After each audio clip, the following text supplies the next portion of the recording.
नमस्कार मित्रांनो, तुमच्या सगळ्यांचे स्वागत आहे आजच्या आपल्या ह्या नवीन व्हिडिओमध्ये. तर आज आपण जाणून घेणार आहोत आपल्या सरकारच्या नवीन योजनेबाबत. त्याचे नाव आहे मुख्यमंत्री लाडकी बहीण योजना 2024. शासनाची नवीन योजना आहे. यामध्ये महिलांना घरबसल्या दर महिन्याला 1500 रुपये त्यांच्या खात्यात जमा होणार आहेत. दरवर्षी शासन 46,000 कोटी रुपयांचा निधी उपलब्ध करून देणार आहे. ही योजना 1 जुलैपासून सुरू करण्यात आली आहे आणि 1 जुलैपासून ह्या योजनेचे फॉर्मसुद्धा भरणे चालू झालेले आहेत. याबाबत जाणून घेऊया की याची पात्रता काय आहे आणि अपात्रता काय आहे आणि यामध्ये अपात्र कोण आहे. तर चला अगोदर पात्रता जाणून घेऊया की काय आहेत.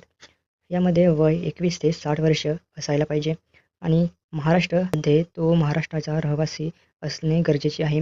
विवाहित, विधवा, घटस्फोटित महिला या योजनेमध्ये सहभागी होऊ शकतात आणि हे त्यामध्ये फॉर्म भरू शकतात. लाभार्थी कुटुंबाचे वार्षिक उत्पन्न रक्कम 2.5 लाखापेक्षा ते कमी असायला पाहिजे. बँक खाते आवश्यक आहे. आणि आता आपण अपात्रता जाणून घेऊया की या योजनेसाठी अपात्र कोण आहे. 2.5 लाखापेक्षा जास्त उत्पन्न असलेले जे व्यक्ती आहेत ते या योजनेसाठी अपात्र आहेत. घरात कोणी आयकरदाता असेल तर ते सुद्धा या योजनेसाठी अपात्र आहेत. कुटुंबातील कोणी सरकारी नोकरीवर किंवा निवृत्तीवेतन घेत असेल तर त्यासाठी ते अपात्रता आहेत. आणि कुटुंबात 5 एकरपेक्षा जास्त जमीन असल्यास तर ते व्यक्तीसुद्धा या योजनेसाठी अपात्र आहे. आणि कुटुंबातील सदस्यांमध्ये 4 चाकी वाहन असेल तर, आणि यामध्ये एक अट आहे की ट्रॅक्टर सोडून जर 4 चाकी वाहन असेल तर तो व्यक्ती किंवा ती व्यक्ती ह्या पात्रतेसाठी